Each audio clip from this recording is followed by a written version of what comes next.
The MG Show. What real independent journalism looks like.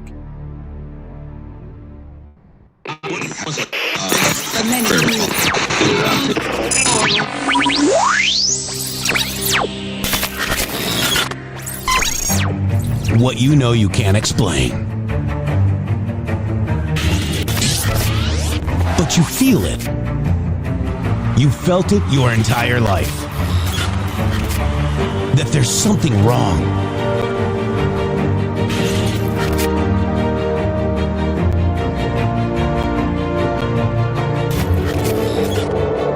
You don't know what it is, but it's there. Like a splinter in your mind, driving you mad. Experience the awakening.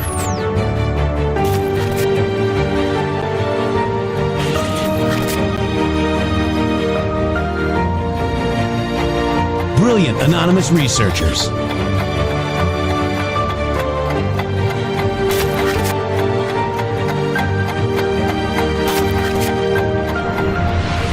Patriots, join us in the Patriot Army.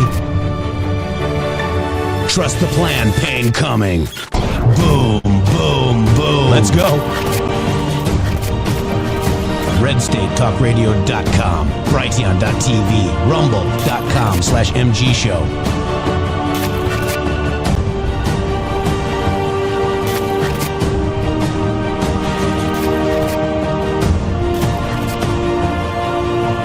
The end won't be for everyone. That choice to know will be yours.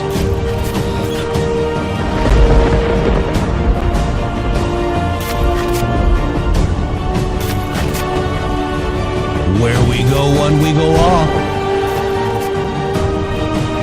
Fight, fight, fight, and fight we will. We fight every day right here on the MG Show.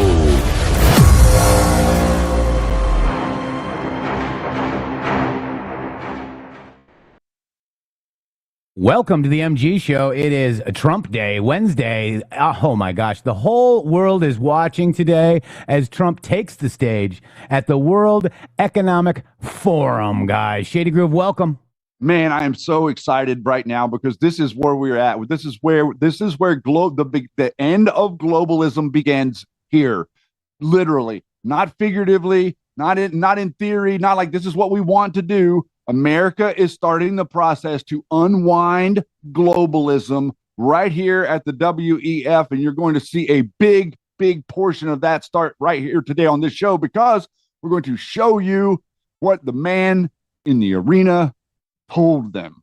That's right. That's right. I want to just focus on this one little part right here, and I want you guys to listen up. Arrests will come. Check this out, Shady. It's a war that should have never started, and it wouldn't have started if the 2020 U.S. presidential election weren't rigged. It was a rigged election. Everybody now knows that. They found out. People will soon be prosecuted for what they did. It's probably breaking news, but it should be.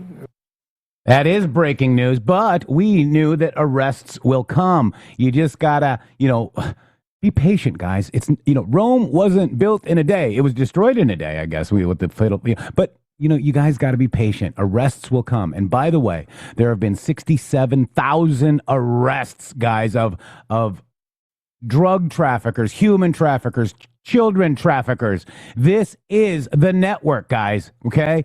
Everybody else has been mind controlled into thinking that it's got to be Hillary and Bill. Well, Hill and Billary might be subpoenaed or sent, for contempt because they're holding that today too, because that's part of our show as well. But I really want to focus on the World Economic Forum. I know you guys are probably seeing bites. I know some of you guys have already seen it, but I think, Shady, we need to actually watch it because I like to get the actual unedited, and we can pause, right? When we're looking at stuff, you let me know. We can pause. We can talk about it. But this is huge, guys. You need to watch this in full to see how he actually deals with these WEF globalists, Shady. Because the reason is because I want you to understand that who is in the driver's seat. Because we're covered up right now in operations from left of center, from right of center, from far left, from far right. All of these different operations are telling you the same thing. What are they telling us? What's the fractional reduction, Shady? What does it all come down to? What is the simplification, oversimplification of all of this nonsense? It's very easy to show you what that is. It is they're pretending they are in charge. Yeah. See, they are not in charge. Donald Trump is in charge. And they all know that Donald Trump is in charge. This is the great thing, right, Jeff? Isn't this the best part of it? Is that they know that he's in charge. Oh, But pretending that he isn't. Netanyahu is in charge, Shady. It's the That's youth. right. You can hear it. You can hear it perfectly, right? They think they still got to project to the world that they're in charge. Big Gavin Newsom marching around over there, Pathetic T-Rex. Yeah, and this guy coming out telling him to F off, right? All these different, they're bloviating. It's like an animal in the wild that's like this tiny, it's like your little Pomeranian dog coming up against the bull mastiff. It's extending there like, that's literally what's going on. Also, real quick, Shady Groove, America will be well represented in Davos by me, okay? And then he says, God bless you all in all caps. President Donald J. Trump. That's a pesky Q proof, Shady. Isn't that interesting that he says it like that right now over top of something interesting that you're getting ready to show? Yeah, so I'll just show it real quick because it's pesky, okay? Because this is a pesky Q proof. Poso goes mainstream, guys. I'm sitting on my in my flex room, and I see this nutball. Okay, I cannot stand this guy, and most people that was attacked. We were directly attacked by this guy. Okay, trying to make us look bad and trying to discredit Q. But Jack Posobiec is in Davos and on Fox News' show. Didn't he always discredit Q and attack people who followed and reported on Q? He was very animated about how Q was fake. Yeah. So be careful who you are following. Some are profiting off this movement. Some are building a big following off this movement, only then to retreat and go mainstream. Welcome to the mainstream, Poso. Right? This is last and final comments regarding AJ, Alex Jones, because that's where he started. That's where I first heard him, was on Alex Jones' show. It is. Yep. And he was in Chicago. I think he worked for WCKG, a radio station out there. And Associates Attempts Logical Thinking, Breitbart article link, reconcile, note time, note Apple stock Immons reconcile. Attempts to deceive autist anons will fail. We are a threat to their livelihood. Do not let their attempts to corrupt good organizations. Think OANN. Who was on OANN? Poso. They want you divided. Stay strong. Stay together. Division keeps them in power. But what's interesting, Shady, is this right here. Look at the post. Be careful who you're following. God bless you all. Be careful who you are following. Some are profiting off this movement. Some are building a big following off this movement, only then to retreat and go mainstream. Patriots make sacrifices. Some the ultimate sacrifice. Patriots are selfless. They do they ask for monthly payments to retain? Patriots think logically. To some, it's only about the money. To those would seek personal gain at the expense of others, and this movement has an agenda. You decide. This is not a game. The only profit we should be making, I'll be striving for, is true freedom. God bless you all, Shady. And look at this. God bless you all. By me. So Posobiec was invited on Trace Gallagher's show to talk about what is the president going to talk about at Davos? Well, Jack, I have news for you. America will be well represented in Davos by President Donald J. Trump. God bless you all. Shady Groove. And I bet that he didn't have any insight into what Donald Trump is going to be doing because they don't know, guys. This is the thing. This is the way. This is the network that is built to pretend like they know what's going on right now. Before the network would get their talking points, Alex Jones would get his talking points of what to talk about. These things, these operations are dual-edged swords, effectively. Any way you slice it, you're going to get cut. That's the way that they try to implement the psychological manipulation tools that they use on you. So they're screaming and yelling and bloviating over here and screaming and yelling and bloviating over here. The last thing that they're doing is being calm, thoughtful, peaceful, articulate, and understanding of the reality that is around you. There's the only way that you can orient yourself as an individual is to honestly take an assessment of the environment that you find yourself in and understanding how to trust yourself in analyzing that environment. What they're trying to do is they're trying to take that environment you have and they're trying to destabilize it so that they can introduce narratives. Like you were saying this morning that Candace Owens is now saying that Erica, or someone was saying that Candace is saying Erica is a guy now. Mike Hess, keep saying that in the chat. so like, okay, but if that is true, that's perfectly painting the point that I'm trying to make. They live in the absurd. Their whole world is to try to get you from being a normal human being into some absurd thought form. And from the absurd thought form, you're literally one step away from being radicalized. Yeah. And the next thing you know, you're in the street blocking ICE on the other side, or you're at the Capitol banging up, throwing stuff around in Nancy Pelosi's office. Mm-hmm. Yeah. I mean, we've seen it all, guys, and we've made the ultimate sacrifice. I mean, they got our YouTube, our PayPal, our Patreon, whatever. And we're still here because of you guys. Thank you so much. And we couldn't do this without you. I mean, this is what we do. I was attacked personally, my Twitter account, by Hillary Clinton, Shady, in 2019. I was in Twitter File 16. The people that attack us are, in my opinion, the same people that are working for Hillary Clinton. I mean, is that the simplest answer? That's the reason that's the only reason. Honestly, I think that's the blessing of the path that we ended up on, because without it happening the way it happened, it would have been very hard to see the dynamic of how those people then became those people again.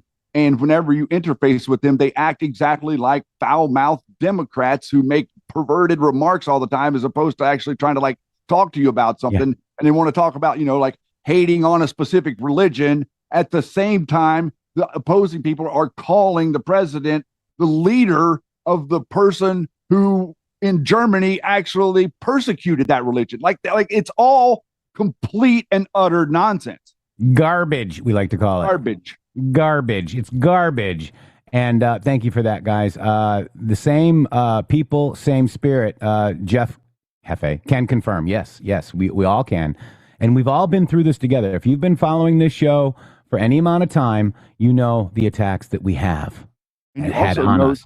And now we've got, and that's including the entire Flynn network, we the media, all of them. Now you know that Harmeet Dillon and Dan Bongino, former deputy director of the FBI, are now calling out Flynn. How awesome is that? Let's have a round of applause, Shady Groove. I mean, my God. Can we get 17s in the chat for that?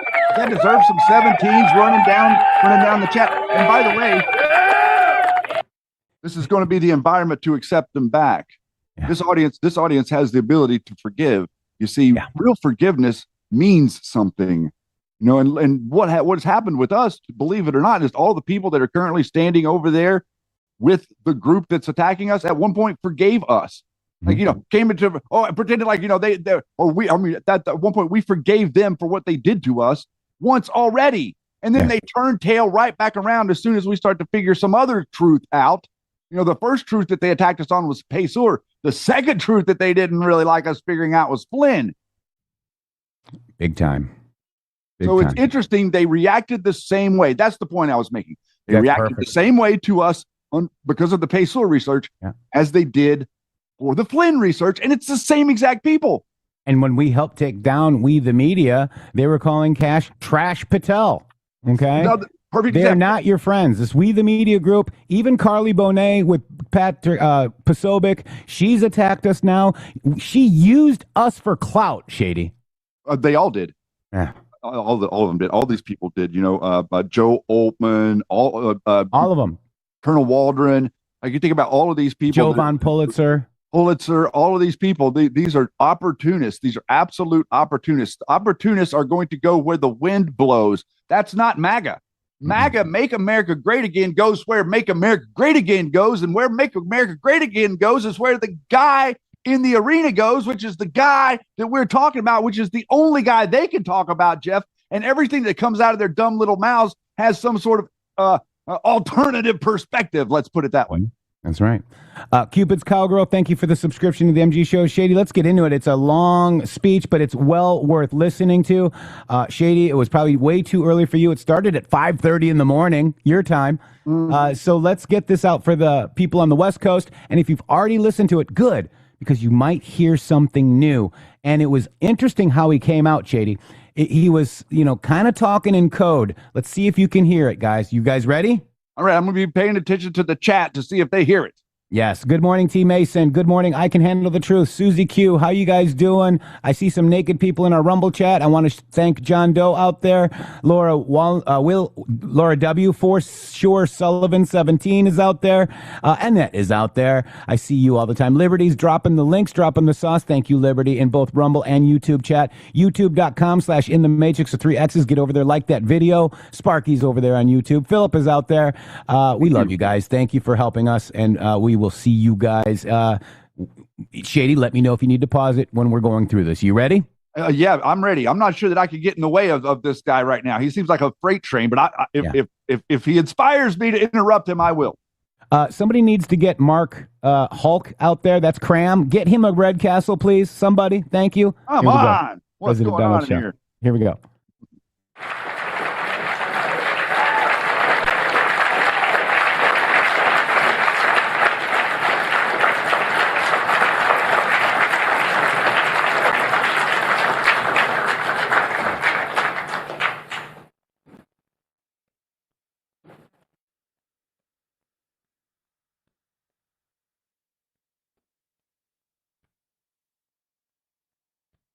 Well, thank you very much, Larry. It's great. And I'm just going to let you know now, the words are off, okay? It drives me nuts. I feel like I'm watching a karate movie from the 1980s, Shady, but, The captions are messed up. Yeah. Oh, no. That makes me mental, dude. I know. Trust, thank you so much for the gift of Red Castles. G Brothers, 5 of them, thank you. And Lynn, thank you so much. Thank you for supporting independent patriot journalism. Switzerland, and to address so many respected business leaders, so many friends, few enemies, and all of the distinguished guests. It's a who's who, I will say that. I've come to this year's World Economic Forum with truly phenomenal news from America. Yesterday marked the 1-year anniversary of my inauguration, and today, after 12 months back in the White House, our economy is booming, growth is exploding, productivity is surging, investment is soaring, incomes are rising, inflation has been defeated, our previously open and dangerous border is closed and virtually impenetrable, and the United States is in the midst of the fastest and most dramatic economic turnaround in our country's history. Under the Biden administration, America was plagued by the nightmare of stagflation, meaning low growth, and high inflation, a recipe for misery, failure, and decline. But now, after just 1 year of my policies, we are witnessing the exact opposite. Virtually no inflation, and extraordinarily high economic growth. Growth like I believe you'll see very shortly our country has never seen before, perhaps no country has ever seen before. Over the past 3 months, core inflation has been just 1.6%. Meanwhile, fourth quarter growth is projected to be 5.4%, far greater than anybody other than myself and a few others had predicted. Since the election, the stock market has set 52 all-time high records. So that's in 1 year, 52 records, adding $9 trillion in value to retirement accounts, 401ks, and people's savings. People are doing very well. They're very happy with me. Since my inauguration, we've lifted more than 1.2 million people off of food stamps, and after 4 years, in which Biden secured less than $1 trillion of new investment in our country. Think of that, $1 trillion, substantially less than that. In 4 years, we've secured commitments for a record-breaking $18 trillion, and we think when the final numbers come out, they'll be closer to $20 trillion of investment. That's never been done by any country at any time, not even close. Just over 1 year ago, under the radical left Democrats, we were a dead country. Now we are the hottest country anywhere in the world. In fact, the United States economy is on pace to grow at double the rate that was projected by the IMF just last April. And with my growth and tariff policies, it should be much higher. I really believe we can be much higher than that. And this is all great news, and it's great for all nations. The USA is the economic engine on the planet. And when America booms, the entire world booms. It's been the history. When it goes bad, it goes bad. You all follow us down, and you follow us up, and we're at a point that I don't believe we've ever been. I never thought we could do it this quickly. My biggest surprise is I thought it would take more than a year, maybe like a year and 1 month. But it's happened very quickly. This afternoon, I want to discuss how we have achieved this economic miracle, how we intend to raise living standards for our citizens to levels never seen before, and perhaps how you too and the places where you come from can do much better by following what we're doing, because certain places in Europe are not even recognizable, frankly, anymore. They're not recognizable. And we can argue about it, but there's no argument. Friends come back from different places. I don't want to insult anybody and say I don't recognize it. And that's not in a positive way. That's in a very negative way.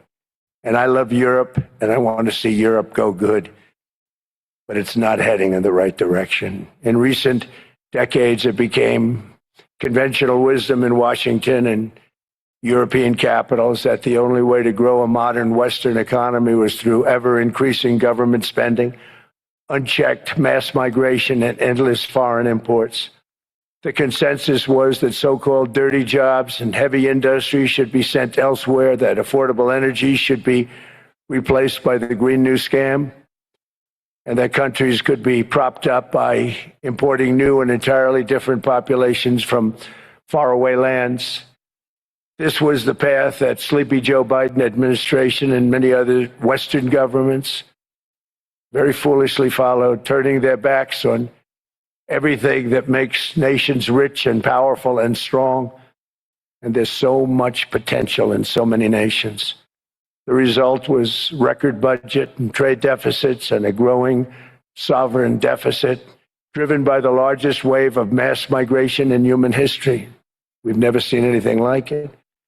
Quite frankly, many parts of our world are being destroyed before our very eyes, and the leaders don't even understand what's happening. And the ones that do understand aren't doing anything about it. Virtually all of the so-called experts predicted my plans to end this failed model would trigger a global recession and runaway inflation. But we have proven them wrong. It's actually just the opposite. In 1 year, our agenda has produced a transformation like America has not seen in over 100 years. Instead of closing down energy plants, we're opening them up. Instead of building ineffective, money-losing windmills, we're taking them down and not approving any. Instead of empowering bureaucrats, we're firing them, and they're going out and getting jobs in the private sector for 2 and 3 times what they were making in government. So they started off hating me when we fired them, and now they love me. Instead of raising taxes on domestic producers, we're lowering them and raising tariffs on foreign nations to pay for the damage that they've caused. In 12 months, we have removed over 270,000 bureaucrats from the federal payrolls, the largest single-year reduction in government employment since the end of World War II. Nobody thought that was coming, but we had no choice. To make a country great, you can't have all federal jobs. We've cut federal spending by $100 billion and slashed the federal budget deficit by 27% in the single year. It's going to go down quite a bit more from that, driving inflation way down from the record highs of the Biden administration. Every month, they went up and up and up. I promised to cut 10 old regulations for every single new regulation, but instead I've cut, actually till this point, 129 regulations for every one new regulation approved. So every time they come in with a new regulation, we do at least 10, but so far it's averaging out to 129, if you can believe it. In July, we passed the largest tax cuts in American history, including no tax on tips, no tax on overtime, no tax on Social Security for our great seniors. We also provided 100% expensing. That's the one they like. And bonus depreciation for all new equipment and capital investments to help companies expand and shift production to America. They are so in love with that. They build a plant, they're able to deduct it immediately, the whole thing, rather than waiting 38 to 41 years in the old days. This is a miracle taking place. Nobody thought it would ever be done by any country, but it's done by us. It was what made my first term the most successful 4-year term that we've ever had from a financial standpoint. And now we've upped it. This is a 10-year program, not a 1-year program. But you're allowed to deduct everything in 1 year. It used to be 38 to 41 years. With tariffs, we've radically reduced our ballooning trade deficit, which was the largest in world history. We were losing more than $1 trillion every single year, and it was just wasted. It was going to waste. But in 1 year, I slashed our monthly trade deficit by a staggering 77%, and all of this with no inflation. Something everyone said could not be done. There were a couple of brilliant people that actually thought I was doing the right thing. I thought I was doing the right thing. Now they all think I'm doing the right thing because they can't believe the numbers. American exports are now up by more than $150 billion. Domestic steel production is up by 300,000 tons a month, and it's doubling over the next 4 months. It's doubling and tripling, and we have steel plants being built all over the country. Nobody thought they'd see that.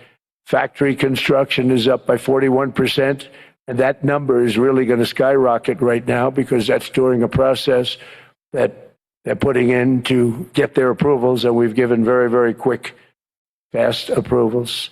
In the process, we've made historic trade deals with partners covering 40% of all U.S.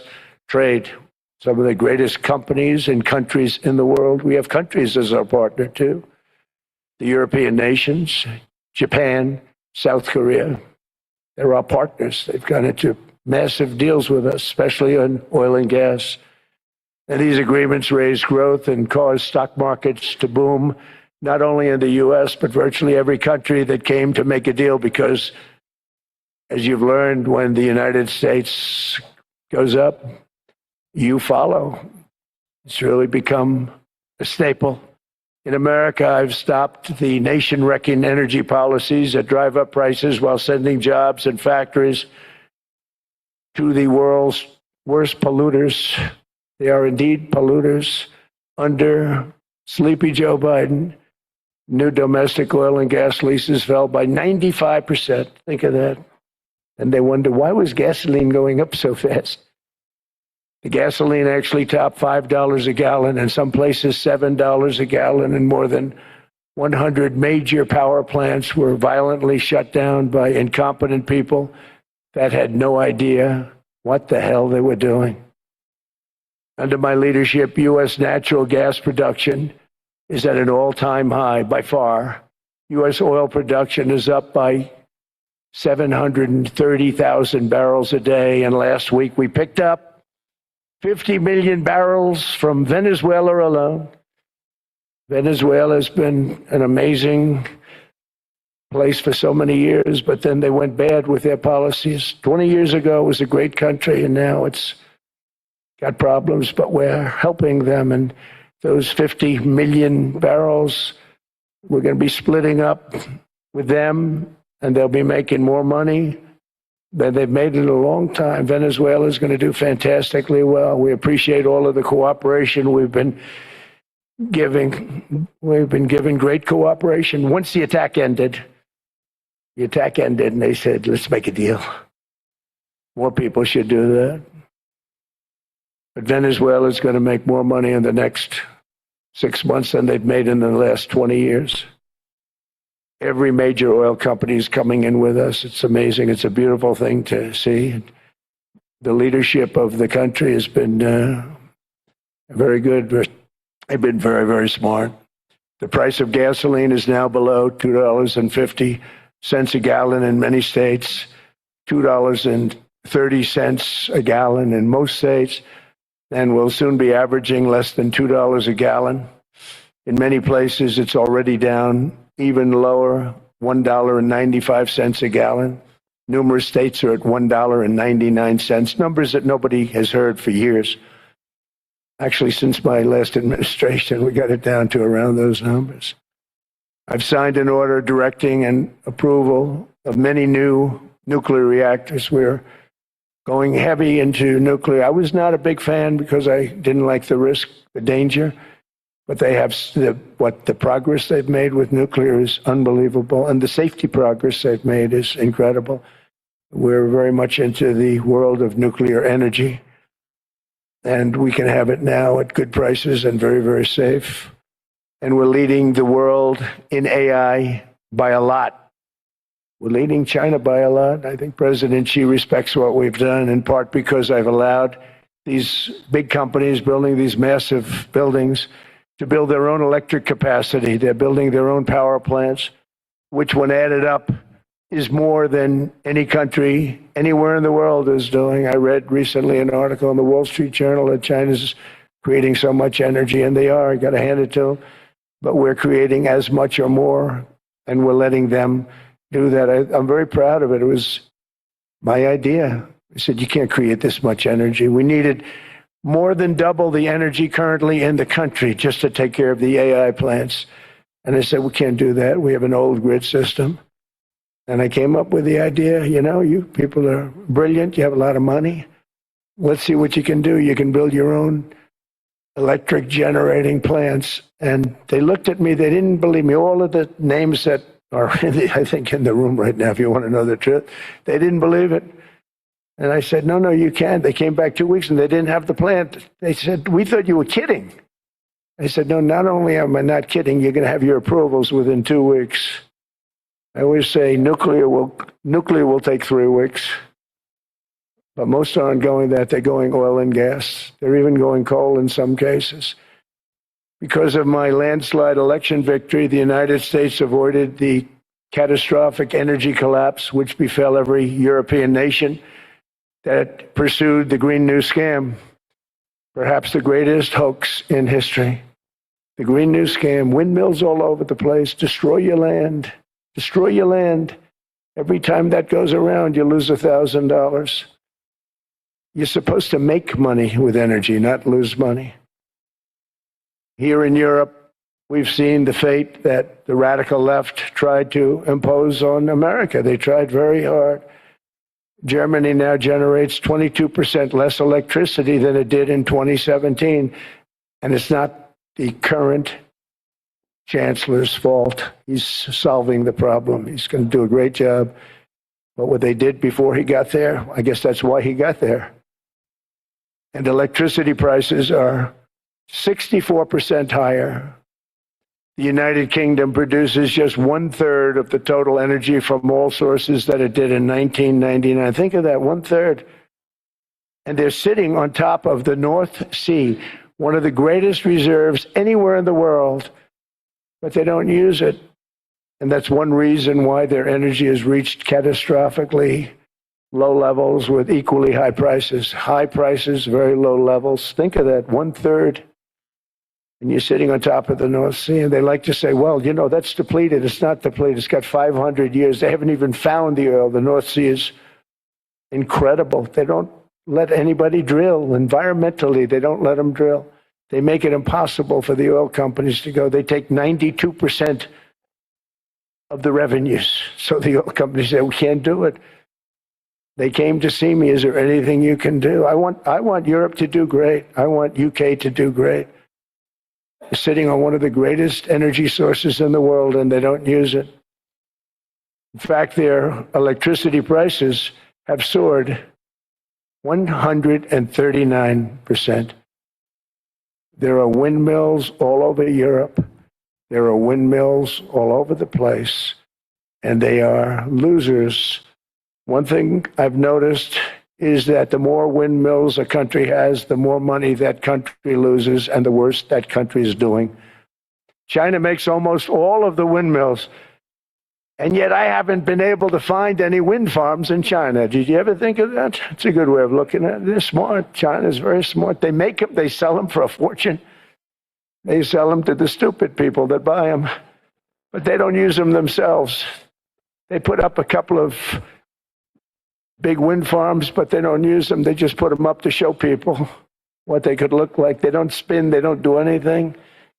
They use a thing called coal, mostly. China goes with the coal. They go with oil and gas. They're starting to look at nuclear a little bit, and they're doing just fine. They make a fortune selling the windmills, though, and I think really that's one that they wouldn't be surprised if it stopped. They are shocked that it continues to go. They're very friendly with me. They're shocked that people continue to buy those damn things. They killed the birds. They ruin your landscapes. Other than that, I think they're fabulous, by the way. Stupid people buy them. The consequences of such destructive policies have been stark, including lower economic growth, lower standards of living, lower birth rates, more socially disruptive migration, more vulnerability to hostile foreign adversaries, and much, much smaller militaries. The United States cares greatly about the people of Europe. We really do. I mean, look, I am derived from Europe. Scotland and Germany, 100% Scotland, my mother, 100% German, my father. And we believe deeply in the bonds we share with Europe as a civilization. I want to see it do great. That's why issues like energy, trade, immigration, and economic growth must be central concerns to anyone who wants to see a strong and united West. Because Europe and those countries have to do their thing. They have to get out of the culture that they've created over the last 10 years. It's horrible what they're doing to themselves. They're destroying themselves. These beautiful, beautiful places. We want strong allies, not seriously weakened ones. We want Europe to be strong. Ultimately, these are matters of national security, and perhaps no current issue makes the situation more clear than what's currently going on with Greenland. Would you like me to say a few words of Greenland? I was going to leave it out of the speech, but I think I would have been reviewed very negatively. I have tremendous respect for both the people of Greenland and the people of Denmark, tremendous respect. But every NATO ally has an obligation to be able to defend their own territory. And the fact is, no nation or group of nations is in any position to be able to secure Greenland other than the United States. We're a great power, much greater than people even understand. I think they found that out 2 weeks ago in Venezuela. We saw this in World War II, when Denmark fell to Germany after just 6 hours of fighting and was totally unable to defend either itself or Greenland. So the United States was then compelled, we did it, we felt an obligation to do it, to send our own forces to hold the Greenland territory. And hold it we did, at great cost and expense. They didn't have a chance of getting on it, and they tried. Denmark knows that. We literally set up bases on Greenland for Denmark. Lesson. We fought for Denmark. We weren't fighting for anyone else. We were fighting to save it for Denmark. Big, beautiful piece of ice. It's hard to call it land. It's a big piece of ice. But we saved Greenland and successfully prevented our enemies from gaining a foothold in our hemisphere. So we did it for ourselves also. And then after the war, which we won it big. Without us, right now you'd all be speaking German and little Japanese, perhaps. After the war, we gave Greenland back to Denmark. How stupid were we to do that? But we did it. But we gave it back. But how ungrateful are they now? So now our country and the world face much greater risks than it did ever before because of missiles, because of nuclear, because of weapons of warfare that I can't even talk about. 2 weeks ago, they saw weapons that nobody ever heard of. They weren't able to fire one shot at us. They said, what happened? Everything was discombobulated. They said, we've got them in our sights. Press the trigger, and nothing happened. No anti-aircraft missiles went up. There was one that went up about 30 feet and crashed down right next to the people that sent it. They said, what the hell is going on? Those defensive systems were made by Russia and by China. So they're going to go back to the drawing boards, I guess. Greenland is a vast, almost entirely uninhabited and undeveloped territory. It's sitting undefended in a key strategic location between the United States, Russia, and China. That's exactly where it is, right smack in the middle. Wasn't important nearly when we gave it back. You know, when we gave it back, it wasn't the same as it is now. It's not important for any other reason, you know, everyone talks about the minerals. There's so many places. There's no rare earth, no such thing as rare earth. There's rare processing, but there's so much rare earth. And to get to this rare earth, you got to go through hundreds of feet of ice. That's not the reason we need it. We need it for strategic national security and international security. This enormous unsecured island is actually part of North America, on the northern frontier of the Western Hemisphere. That's our territory. It is therefore a core national security interest of the United States of America. And in fact, it's been our policy for hundreds of years to prevent outside threats from entering our hemisphere, and we've done it very successfully. We've never been stronger than we are now. That's why American presidents have sought to purchase Greenland for nearly 2 centuries. You know, for 2 centuries, they've been trying to do it. They should have kept it after World War II, but they had a different president. That's all right. People think differently. Much more necessary now than it was at that time, however. In 2019, Denmark said that they would spend over $200 million to strengthen Greenland's defenses. But as you know, they spent less than 1% of that amount. 1%. There's no sign of Denmark there. And I say that with great respect for Denmark, whose people I love, whose leaders are very good. It's the United States alone that can protect this giant mass of land, this giant piece of ice, develop it and improve it and make it so that it's good for Europe and safe for Europe and good for us. And that's the reason I'm seeking immediate negotiations to once again discuss the acquisition of Greenland by the United States, just as we have acquired many other territories throughout our history, as many of the European nations have. They've acquired, there's nothing wrong with it. Many of them, some went in reverse, actually, if you look. Some had great, vast wealth, great, vast lands all over the world. They went in reverse. They're stuck back where they started. That happens too. But some grow. But this would not be a threat to NATO. This would greatly enhance the security of the entire alliance, the NATO alliance. The United States is treated very unfairly by NATO. I want to tell you that. When you think about it, nobody can dispute it. We give so much and we get so little in return. And I've been a critic of NATO for many years. And yet I've done more to help NATO than any other president by far, than any other person. You wouldn't have NATO if I didn't get involved in my first term. The war with Ukraine is an example. We are thousands of miles away, separated by a giant ocean. It's a war that should have never started, and it wouldn't have started if the 2020 U.S. presidential election weren't rigged. It was a rigged election. Everybody now knows that. They found out. People will soon be prosecuted for what they did. It's probably breaking news, but it should be. Breaking news. Election. Can't have rigged elections. You need strong borders, strong elections, and ideally a good press. I always say it. Strong borders, strong elections, free, fair elections, and a fair media. The media is terrible. It's very crooked. It's very biased, terrible. But someday it'll straighten out because it's losing all credibility. Think of it. When I win in a landslide, a giant landslide, won all 7 swing states, won the popular vote, won everything, and they only get negative press. That means that it has no credibility. And if they're going to get credibility, they're going to have to be fair. So you need a fair press. But you also need those other elements. And I inherited a terrible, terrible situation.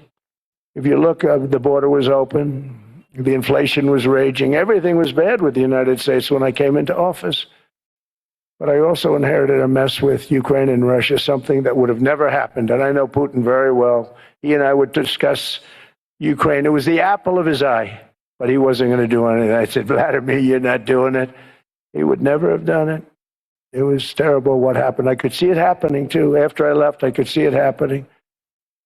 Biden had given Ukraine and NATO $350 billion, a staggering sum, $350 billion.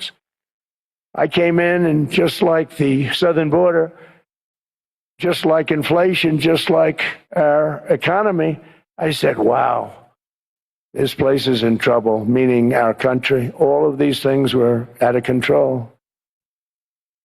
But the border was out of control. We fixed it with the strongest border anywhere in the world.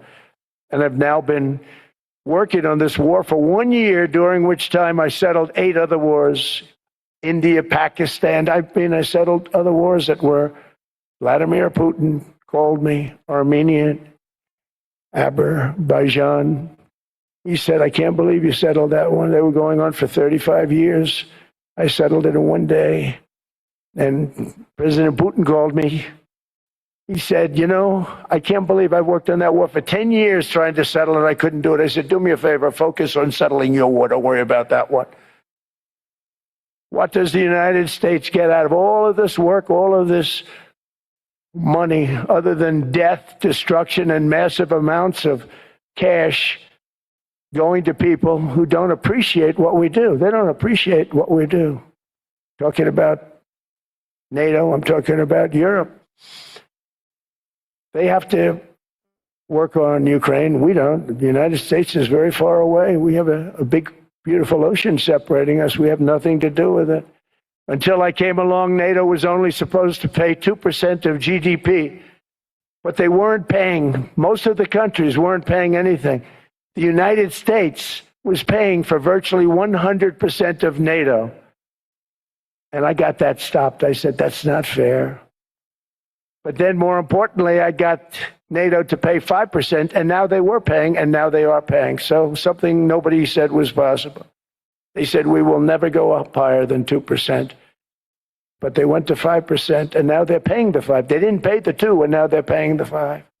And they're stronger for it, and they have an excellent, by the way, Secretary General, who's possibly in the room. Mark, are you here? Yes, he's here. Hello, Mark. We never asked for anything, and we never got anything. We probably won't get anything unless I decide to use excessive strength and force, where we would be, frankly, unstoppable. But I won't do that. Okay? Now everyone's saying, oh, good. That's probably the biggest statement I made, because people thought I would use force. I don't have to use force. I don't want to use force. I won't use force. All the United States is asking for is a place called Greenland, where we already had it as a trustee, but respectfully returned it back to Denmark not long ago after we defeated the Germans, the Japanese, the Italians, and others in World War II. We gave it back to them. We were a powerful force then, but we are a much more powerful force now. After I rebuilt the military in my first term and continue to do so today, we have a budget of $1.5 trillion. We're bringing back battleships.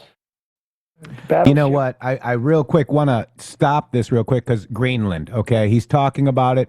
It's national security issue. I mean, big time, guys. And what people don't realize, you got to look at the map. And you got to look at the map as to why we need it for national security. Let me grab the map real quick. JD, you there? Yeah, I am here, and I think it's a good moment to show this as he's focusing in on it and to recognize so that people can see the dynamic. I think the reason they don't want us to have Greenland is because of this on some level. Mm-hmm. Exactly. So let me grab the map. I'm going to pull it up on the screen here. So this is the Russian ICB. They're missile bases, okay? Right here. And they can go woo and go right to Washington, D.C. Look at that. And this is the Pituffik Space Base in Greenland, okay? Look at where it is. Look at all the Russian ICBMs, right? Look at them all. Look at them all. See them all? Do you see them all? I do. They can all go to Washington, D.C. And right here, we can stop them with the Golden Dome, guys. This is the Pituffik Air Space Base in Greenland. It has direct radar lines right over that base, okay? Perfectly early warning for threats arcing over the pole to America, guys. That's exactly why Trump demands full U.S. control of Greenland, vital for building the Golden Dome missile shield to protect our homeland from China and Russia. No more relying on leases. America first means owning the high ground for peace through strength, sovereignty, security. Done, Shady Groove. I'm sorry, sir, but since you put up that map, the debunkers have went into full go mode and are now reporting that is not a straight line on a flat Earth model, sir. Oh, on the flat Earth model, those missiles are going to have to fly at least 4 X's. Is that what you're showing right there? The Earth is flat.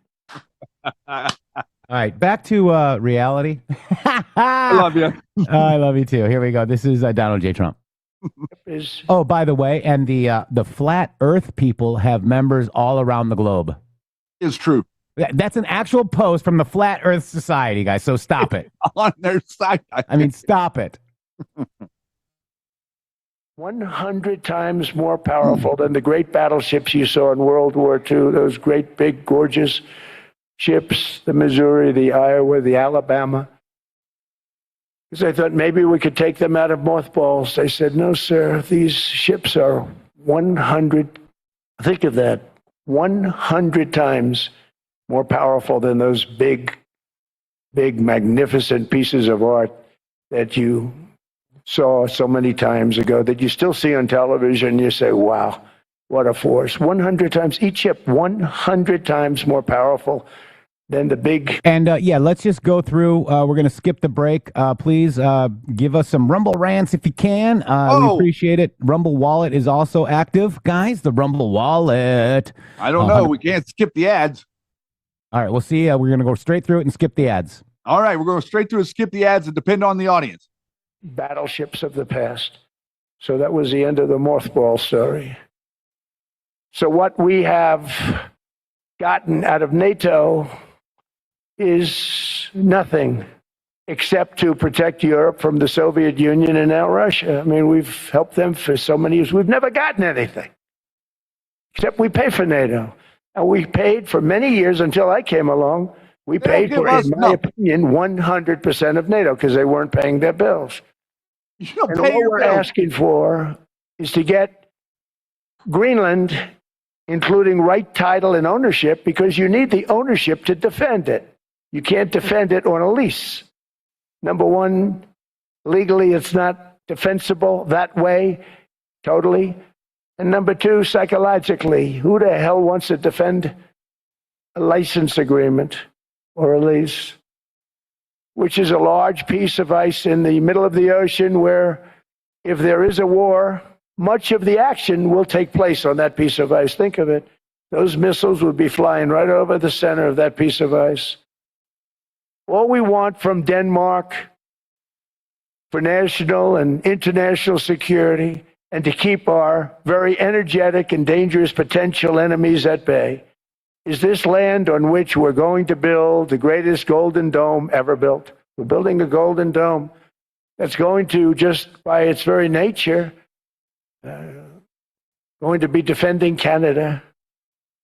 Canada gets a lot of freebies from us, by the way. They should be grateful also, but they're not. I watch your Prime Minister yesterday, he wasn't so grateful.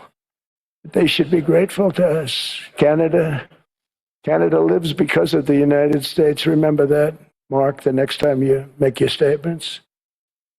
And, he's talking about the Golden Dome. What map did I just show you guys? It will protect Canada as well. Interesting, huh, Shady? Yes. All right. Yes. Interesting. Thank you, Shady.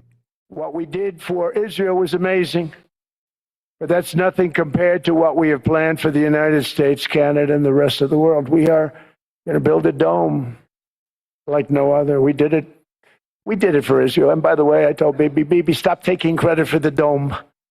That's our technology. That's our stuff. But they had a lot of courage, and they were good fighters, and they did a good job, and we wiped out the Iran nuclear threat like nobody can believe. Nobody's ever seen anything like it. That, Venezuela, taking down Soleimani, wiping out al-Baghdadi when he tried to reinstitute ISIS. We did a lot. I did a lot of big things. And he's talking directly to the people that supported all of those people he just mentioned, okay? You guys understand, right? Pretty insane. Thank you, President Trump. The world is watching. I'm hoping they understand. All perfectly executed. Everyone was perfectly executed. Somebody told me that, a military expert told me, sir, everything you've done has been perfectly executed. I said, I know. So other presidents, I know. whether foolishly or not, trillions and trillions of dollars on NATO and gotten absolutely nothing in return. We've never asked for anything.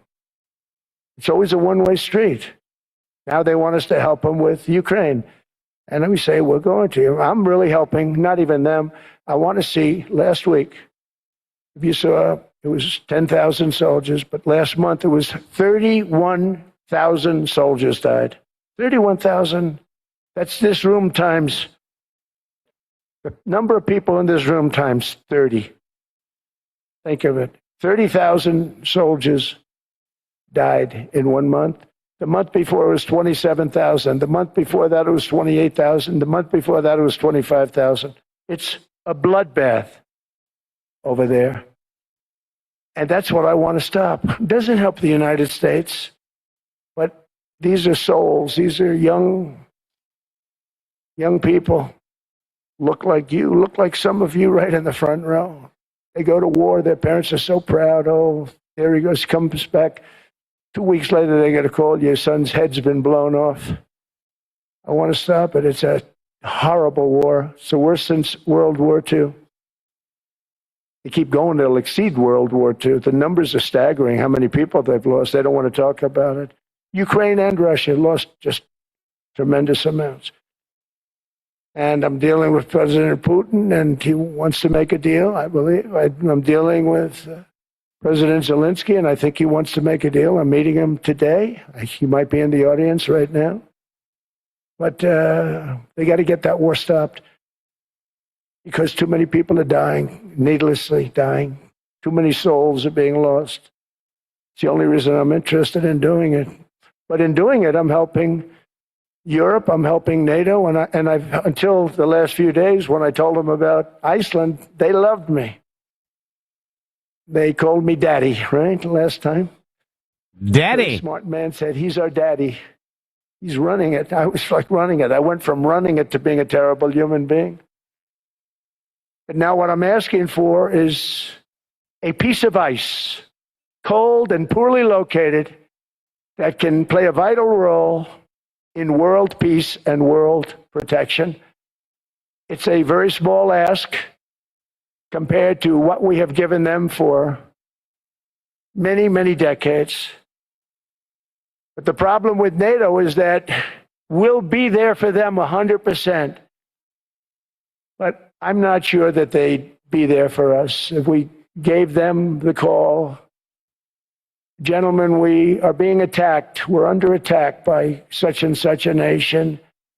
I know them all very well. I'm not sure that they'd be there. I know we'd be there for them. I don't know that they'd be there for us. So with all of the money we expend, with all of the blood, sweat, and tears, I don't know that they'd be there for us. They're not there for us on Iceland, that I can tell you. I mean, our stock market took the first dip yesterday because of Iceland. So Iceland's already cost us a lot of money. but that dip is peanuts compared to what it's gone up. And we have an unbelievable future in that stock. That stock market is going to be doubled. We're going to hit 50,000, and that stock market's going to double in a relatively short period of time because of everything that's happening. But this is a good example. After giving NATO and European nations trillions and trillions of dollars in defense, they buy our weapons. We make the greatest weapons in the world, but now we're going to make them faster, much faster. You saw that. I put a cap on the salaries, and I put no buybacks, no stock buybacks, no various other things that they were doing. I mean, they were making $50 million, but it would take them 3 years to give you a Patriot missile. I said, that's not good. My chauffeur can do a better job than that, and he makes slightly less than 50. They make big salaries. If they're going to make those big salaries, they're going to have to produce a lot faster. The good news is we have the greatest equipment in the world. Now we're going to start making it a lot faster. They're going to build additional plants. And all of the money that goes into stock buybacks is going to go into building plants. We're not allowing stock buybacks by defense companies any longer. They're going to build new plants to make Tomahawks, Patriots. We have the best equipment, F-35s.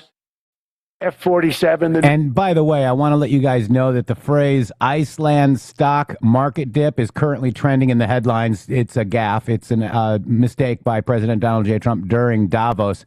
I've done that myself because I've called Iceland, Greenland, Greenland, Iceland.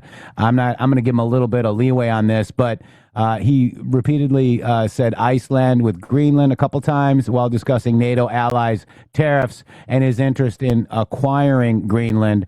Quote, they're not here for us on Iceland. That I can tell you. Our stock market took the first dip yesterday because of Iceland, so Iceland's already cost us a lot of money. So that sentence right there was referring to the market dip on January 20th due to Greenland tariff situation, but the mix-up went viral, of course, leading to widespread memes where we can do 1 to 1,000 on Biden.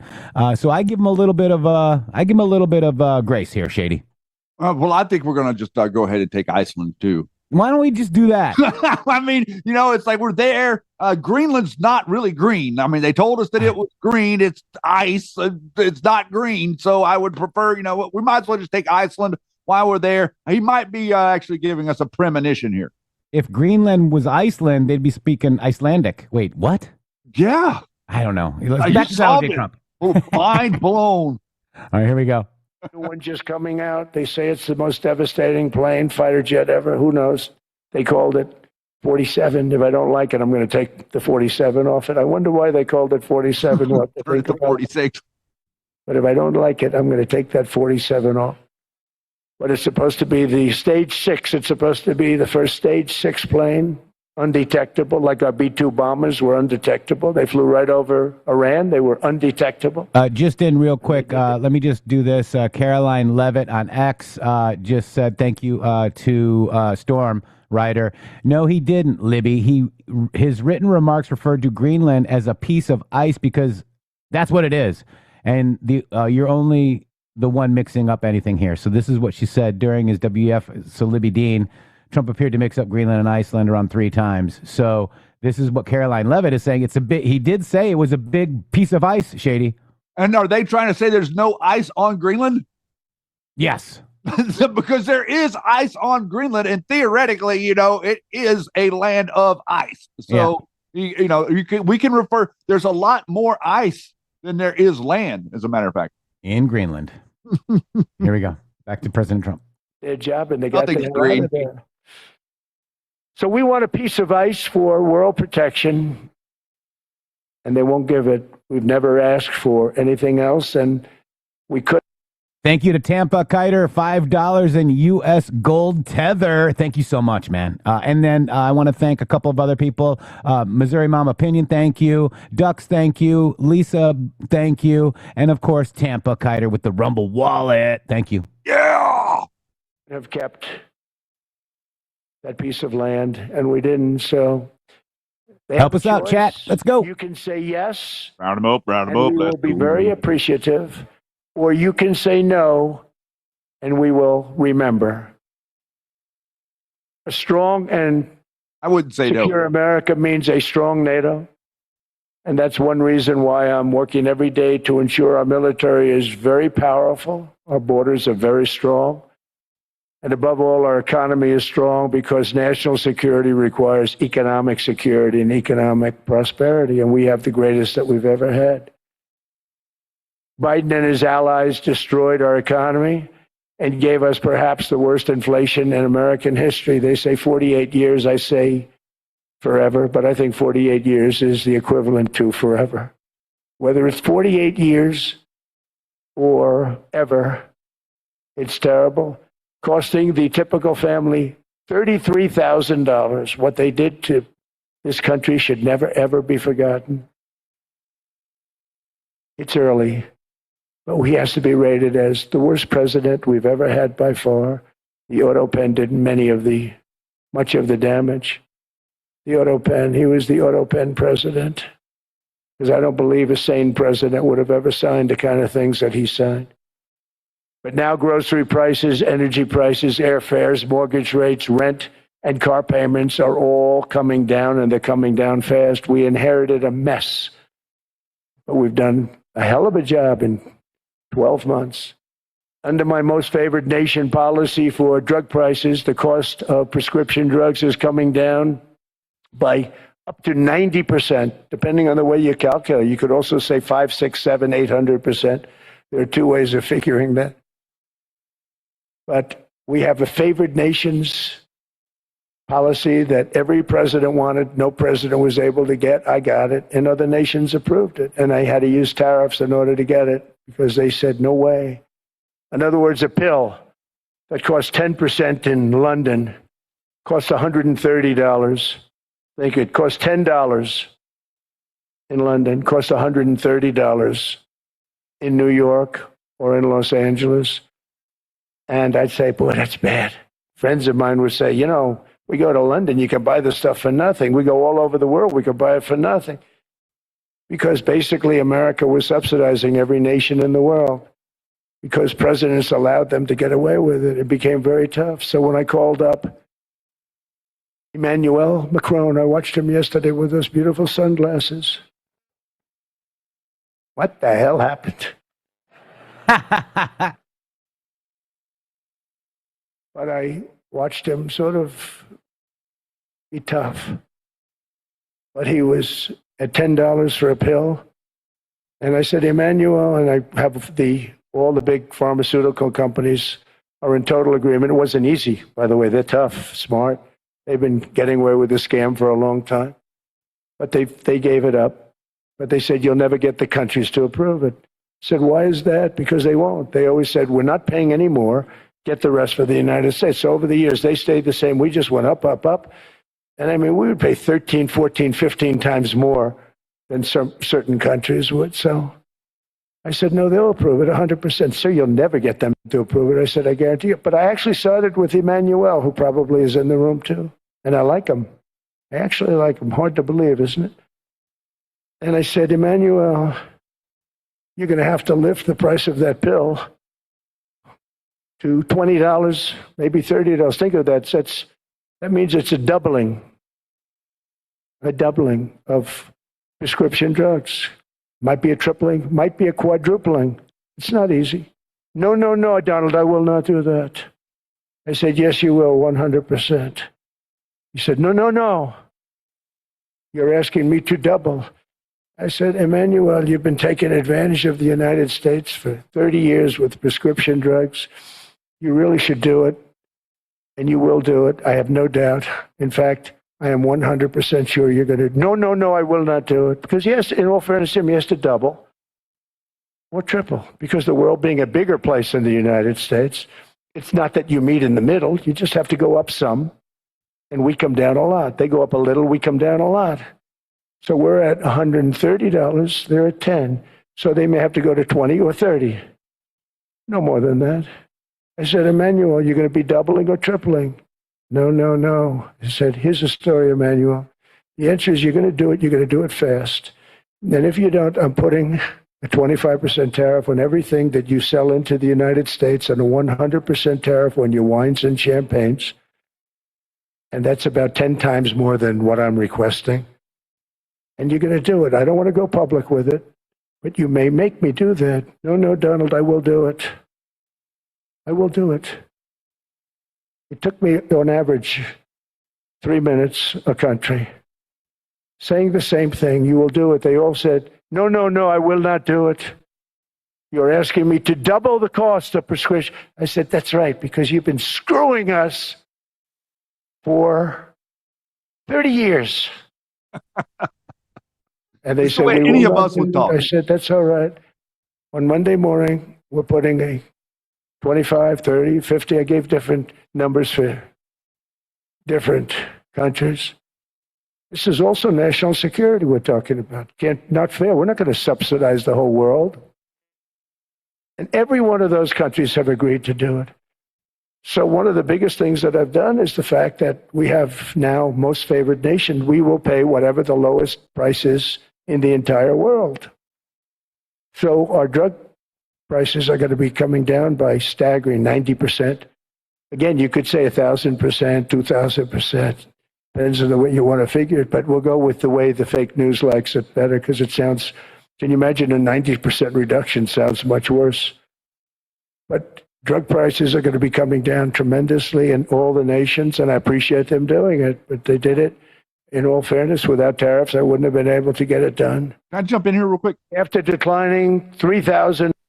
I'd just like to jump in on what he's going through right now, because I think that number one, the media isn't explaining this to anybody, so nobody really understands this. And I think that this is something that maybe each of you that, or maybe you're talking to people that are being a little bit frustrated with Donald Trump could share to help them understand what's going on. America has been paying the most of any country by like triple for all these pharmaceuticals that we make. We produce the pharmaceuticals. They come from America, and then there was all these agreements signed under Obamacare. They called it the Affordable Care Act because it was quite the opposite. It was like the unbelievably unaffordable Care Act. So they invertedly messaged it, sold it to you, and then all of a sudden, you can keep your doctor became you ain't keeping nothing close to your doctor. So all these prescription drug companies conspired, and he's calling them out right there to their faces. They're all sitting in the room. They all conspired against you and said, "Oh, well, these suckers, America is a bunch of suckers. You're a bunch of idiots that don't know anything about anything, and we can get one over on your leaders every single day." Okay, over and over again through administration after administration after administration, we watched this happen. And now you're seeing a guy standing there and who's actually standing up to them, calling them out and saying exactly what it was that they did that they don't want anybody to talk about to their faces. So I just find it very interesting that the media that has screamed and yelled about, oh, drug prices or this or drug prices, and just like fuel prices, it's a cudgel. It's like a stick. It's like a stick that they beat you with. They pick up the gas price stick, or they pick up the climate change stick, or they pick up the transgender stick. They pick up the club and beat you with it, like each time, like and whatever you're not in the club. You're not in the club. You're getting beat by the club. He is speaking to the club, Shady, and he's beating them with the club that they didn't know he had, with their own club. Exactly right. Globalism is dead. We're not supporting and funding your communism because that's what the bloodlines want. And this is what President Trump. This is amazing, guys. Full stop, man. I mean, it's just like we couldn't get a better representation for what it is that best serves your interest, not the opportunist goals or their dumb little narratives. Your interest, the individual American interest, is the only thing we're looking at. We're not looking at any of these other things. And think about that. You're now going to be paying the lowest amount of anyone in drug prices, which is the way it should be oriented. Yeah. All right, so back to beating the World Economic Forum club with their club, President Donald J. Trump. I like that. Poking him in the all-seeing eye. There you go. Biden, real incomes are up in the United States by $2,000, $3,000, and even $5,000 and more. Home ownership has always been a symbol of health and vigor of American society, but that goal fell out of reach for millions and millions of people in the Biden era because interest rates went up so high. Today, I'm taking action to bring back this bedrock of the American dream. In recent years, Wall Street giants and institutional investment firms, many of you are here, many of you are good friends of mine, many of you are supporters. Sorry to do this, Joe, I'm so sorry. But you've driven up housing prices by purchasing hundreds of thousands of single-family homes, and it's been a great investment for them. Often as much as 10% of houses on the market. You know, the crazy thing is a person can't get depreciation on a house, but when a corporation buys it, they get depreciation. Okay, that's something we're going to have to think about too. I don't know if too many people think about that. You buy a corporation, they buy 500 houses, they buy hundreds of thousands, they buy 500 houses, they can take depreciation. A person sweats and works and buys one house, they can't. But homes are built. You know, it's funny. Just as soon as you talked about prescription drugs and how we, you know, our IP here in America is the one that does it, and, you know, that, you know, we don't need to have China making our frickin' drugs. We got people in here saying, many meds are made here. I live by manufacturers. What are you talking about here, guys? I mean, here's the other one.